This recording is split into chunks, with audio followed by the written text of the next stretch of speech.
The Galactic Assembly had catalogued weapons for over 10,000 cycles. Plasma casters, antimatter lancers, gravitic shear rays, reality fracture torpedoes. Every civilization eventually invented the same tools, just wrapped in different aesthetics. There were rules, there were treaties, there were assumptions. Humans broke all of them. At first, no one realized it. When the Terran Republic petitioned for membership, the Assembly's analysts dismissed them as a developing species with above-average aggression and below-average technological elegance. Their ships were blocky, inefficient, overbuilt. Their armor plating was thick in places where doctrine said it shouldn't be.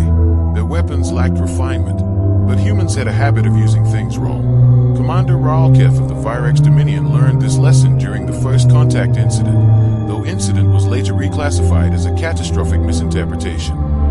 The Virex patrol cruiser Claw of Authority intercepted a Terran exploratory vessel at the edge of a neutral system. Standard procedure followed, power signature scanned, weapons locked but inactive, communication attempt transmitted. The human ship did not respond. Instead, it vented atmosphere.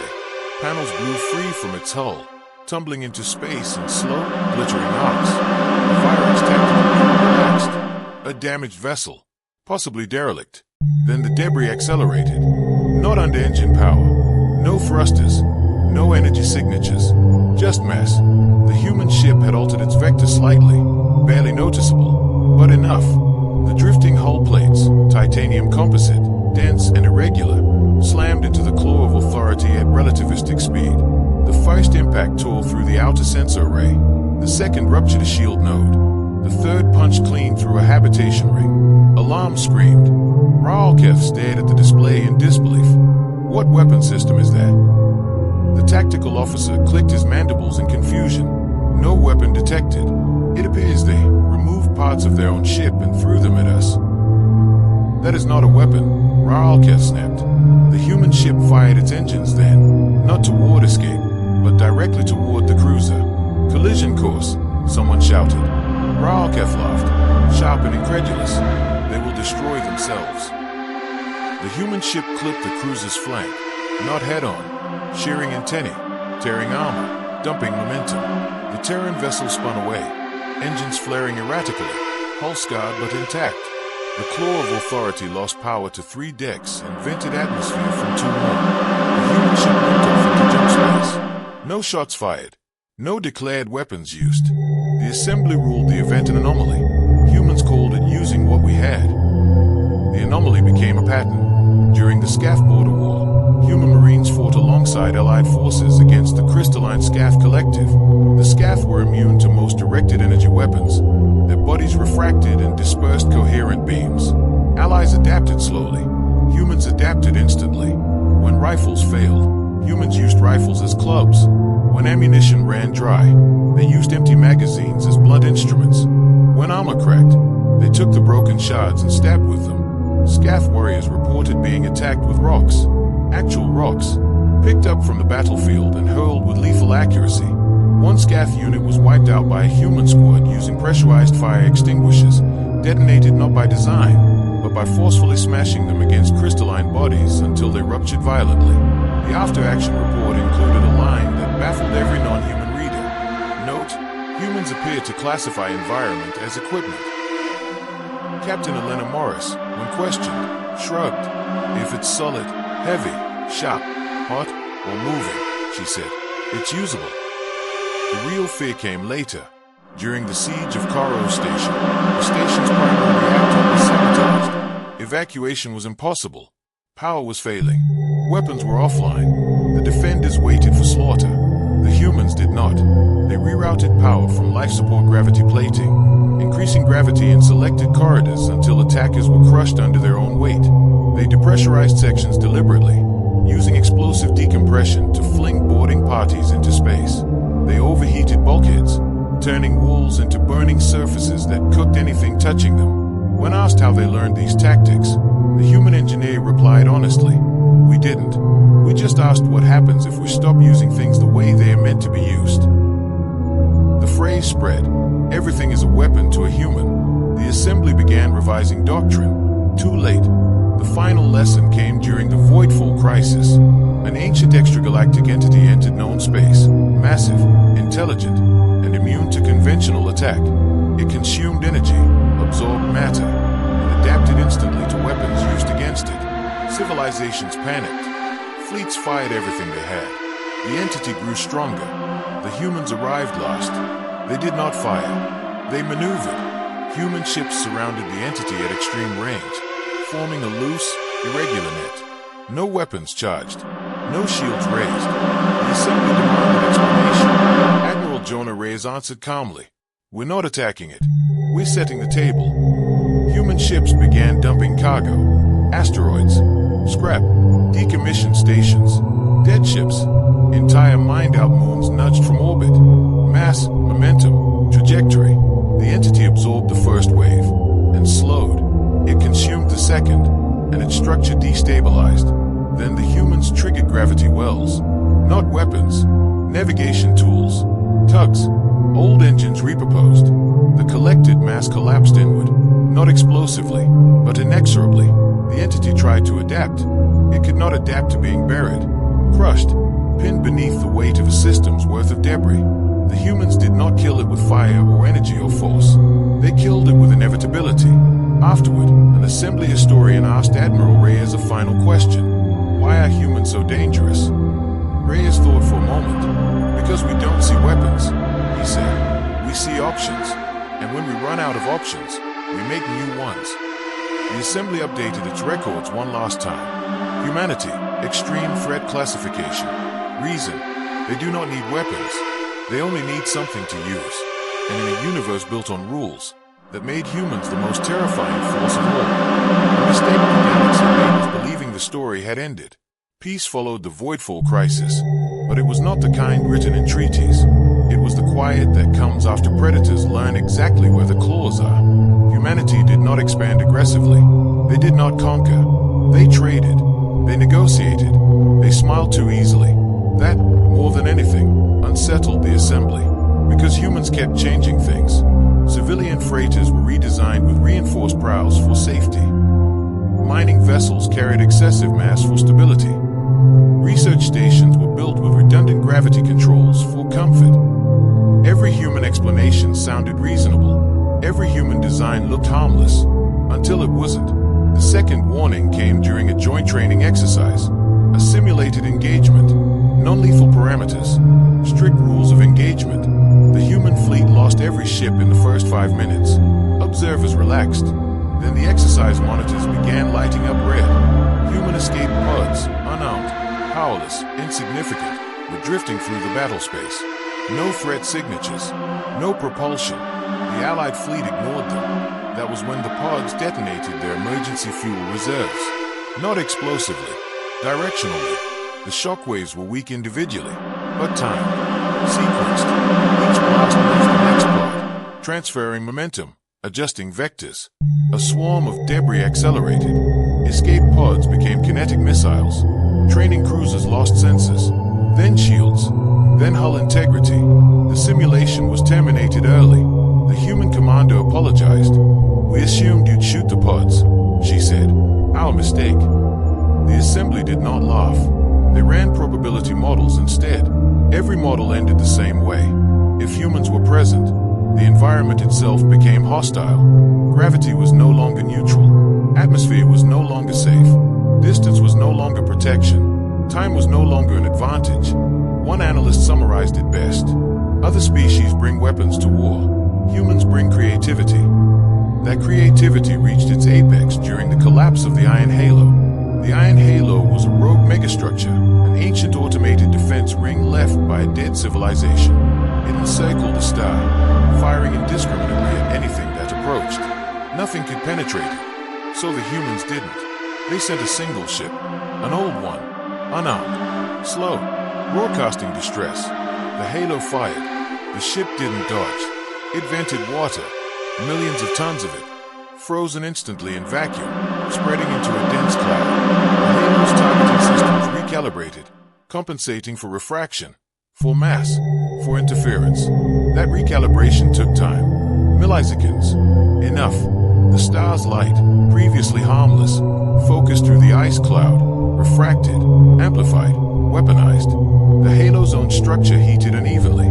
Stress fractures formed. Ancient metal failed. The megastructure tore itself apart without a single shot fired at it. When asked why water was chosen, the human engineer blinked. It was cheap, he said, and stars are hot. After that, the phrase changed. Everything is a weapon to a human became, everything is already a weapon. Humans just notice first. The final truth settled slowly, uncomfortably. Humans did not dominate because they were stronger. They dominated because they refused to accept limits. Where others saw obstacles, humans saw leverage. Where others saw danger, humans saw angles. Where others asked, is this allowed? Humans asked, will this work? And in a universe governed by physics instead of fairness, that question mattered more than any law. The assembly eventually archived humanity under a unique classification, not as warriors, not as conquerors, but as force multipliers of reality. A note was added at the end of the file, written by an exhausted archivist after decades of observation. If you must face humans in conflict, do not ask what weapons they have. Ask what they are standing near. And somewhere, aboard a Terran ship held together by over-engineering and bad ideas, a human laughed, and picked up something heavy. The laughter never reached the galaxy. What followed was quieter, worse. Humanity stopped explaining itself. No press releases, no philosophical justifications, no speeches at the assembly about cooperation or restraint. Humans still attended, still voted, still signed treaties, but they spoke less, listened more. They watched, and when the third spiral conflict ignited, they waited. The conflict began like all others, borders disputed, resources claimed, insults elevated into doctrine. Two non-human coalitions mobilized fleets large enough to bend space-time with mass alone. They expected human intervention, mediation, threats. None came. Human shipping lanes rerouted instead. Trade vessels altered schedules. Civilian traffic thinned. Stations quietly evacuated human personnel weeks before hostilities escalated. No one noticed. When the first battle erupted near the K-Shah Drift, it was spectacular. Energy weapons lit the void. Debris fields bloomed like metallic flowers. Victory calculations fluctuated wildly. Then ships started failing. Not from damage, from coincidence. A cruiser lost maneuvering control when its thrusters ingested microscopic debris. Debris that analysis later identified as human industrial waste, legally dumped months earlier in accordance with interstellar regulations. A carrier's shields collapsed when its capacitors overheated after compensating for unexpected radiation spikes. Radiation traced back to a human fusion plant, shut down years ago, still bleeding harmless energy into space. A battleship misjumped and vanished entirely, its navigation beacons confused by a gravity ripple caused by a human megahauler passing nearby, hauling nothing but dense slag.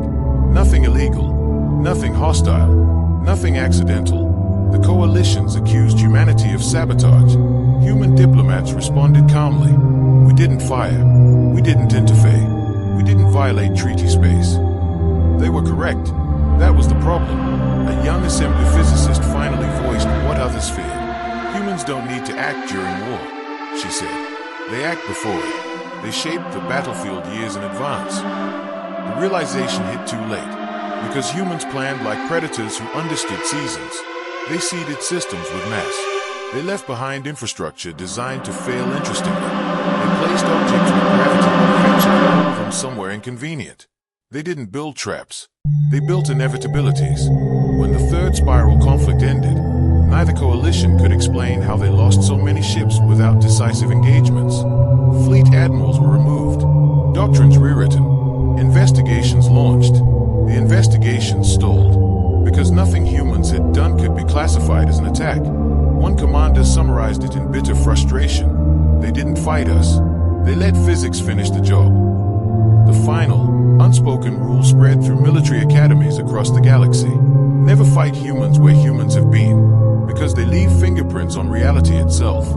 Years later, during a closed assembly session, a delegate asked a question no one had dared to phrase aloud. What if humans ever decide the galaxy itself is the weapon? The chamber fell silent. The answer came not from a human representative, but from an old Virex strategist, Commander Alkev, long retired, mandibles dulled by age. They already have, he said quietly. They just haven't pulled the trigger. The human delegate smiled politely, said nothing, and that silence was the loudest sound the galaxy had ever heard. No one noticed when the simulation stopped. For centuries, the Galactic Assembly had relied on predictive modeling, vast computational arrays that simulated conflicts, economic shocks, extinction events. Every major policy decision passed through them. They were the galaxy's oracle. Then, gradually, the models began to fail. Not catastrophically, not obviously. They still ran. They still produced outcomes. But whenever humanity was included as a variable, the projections diverged wildly. Probability cones fractured. Forecasts contradicted themselves. Entire futures collapsed into statistical noise. The technicians blamed bad data. The mathematicians blamed complexity. The humans said nothing. A quiet directive circulated through non-human intelligence agencies. Exclude humans from long-term projections. Results unreliable. That directive saved no one. The first true collapse came not through war, but through rescue. The Aurelian Combine suffered a stellar accident. A failed starlift destabilized their system's primary sun. Evacuation timelines were impossible. Billions would die. The Assembly voted. Aid was pledged. Fleets mobilized. Humanity arrived first. They did not bring evacuation ships. They brought mirrors. Millions of them. Small, cheap, autonomous reflectors, dumped into precise orbital bands. They altered stellar output, shaving just enough radiation to slow the collapse. More time. Days at first, then weeks. The Combine celebrated.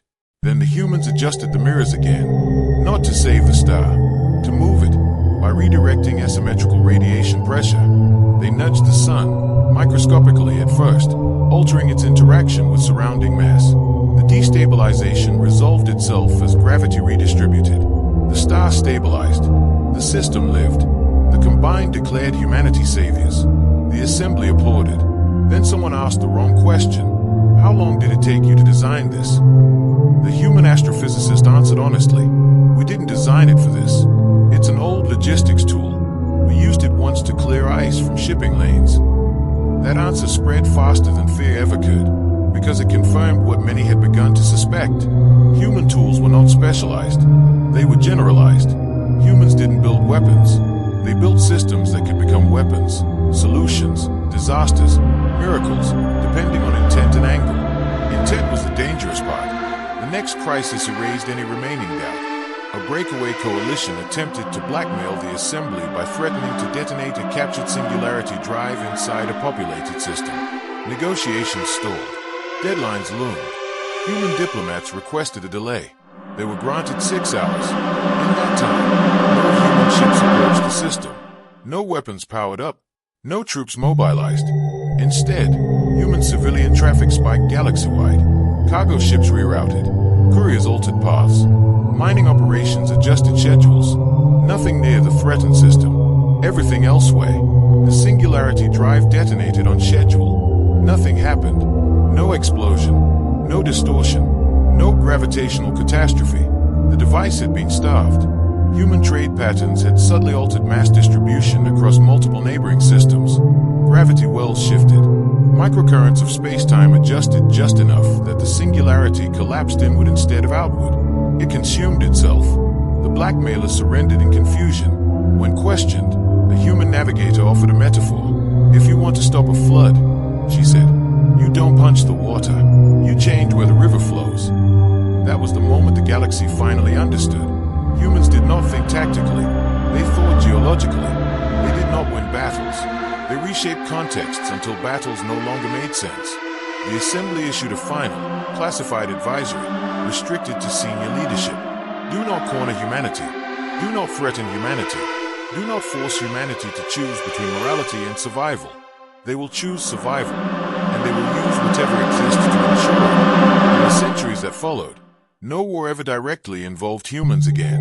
Conflict still happened. Violence still existed, but always around human space. Never through it, because every species had learned the same lesson, passed down in whispers to cadets and children alike. A human unarmed is not harmless. A human surrounded by nothing is surrounded by weapons. And a human given time is unstoppable. By the time the realization fully settled, humanity humanity had already moved onto a problem no one else was brave enough to name. Stagnation. The galaxy was stable. Too stable. Borders froze. Power blocks calcified. Innovation slowed as civilizations optimized themselves into predictability.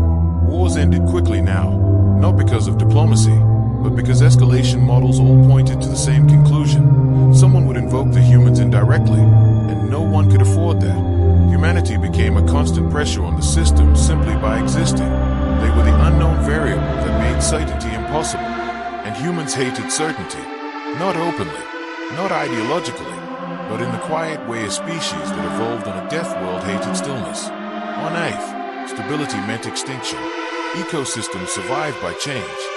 Species thrived by adapting faster than the environment could kill them. Humans carried that instinct into the stars. So they began experimenting. Not with weapons, with absence. Human colonies started abandoning worlds. Not failing, not destroyed, just leaving. Infrastructure remained. Atmospheres maintained. Power grids operational. Automated systems humming along. Ghost worlds. At first, neighboring species rushed in, eager to claim pristine systems without resistance. Then the problems began. Gravity behaved strangely. Old human infrastructure rerouted power unpredictably. Environmental systems responded to presence in unexpected ways. Pressure changes, temperature gradients, localized storms. Nothing lethal, just inconvenient. Constantly, colonies struggled. Equipment failed. Crops underperformed. Human engineers, when asked for help, were apologetic. Oh yeah, they'd say. Those systems were designed to adapt to human behavior. Without us, they kind of overthink.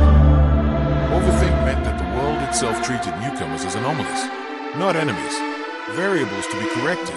The more effort colonists put in, the harder the world pushed back, rerouting resources, adjusting climates, shifting internal balances. Eventually, most abandoned the worlds. Humans returned later. The planets settled instantly. No one tried again. A theory emerged in academic circles. Humans didn't just weaponize objects. They weaponized assumptions. They built systems that functioned perfectly only if you understood them the way humans did. Intuitively, improvisationally, chaotically. To everyone else, they were traps made of normalcy. The final incident, the one that ended the word weapon entirely, occurred during first contact with the NYTH. The NYTH were energy-based intelligences, ancient and serene. They had no concept of violence, no military, no defense systems. They approached humanity openly, curious and unafraid. Other species panicked. Humans invited them in. The NYTH drifted through human space, observing, communicating, learning. They marveled at human adaptability, at their emotional range, at their tendency to turn accidents into tools. Then the NYTH asked a question that froze every observer across the assembly relays. Why do you treat danger as possibility? The human response was simple, because it usually is. The NYTH stayed longer, they learned faster, and eventually, they admitted something that terrified the galaxy more than any war ever had. Your species is incompatible with static reality, the NYTH said. You bend probability by expectation alone. Around you, creatures become flexible. They paused, then added, you are not predators. You are not engineers. You are not warriors. What are we? The human asked. The NYTH's light dimmed thoughtfully. You are a phase transition, they said. Where you exist, the universe stops being predictable. That was when the galaxy finally stopped asking what humans might do to them, and started asking what reality itself might become, if humans were allowed to keep improvising.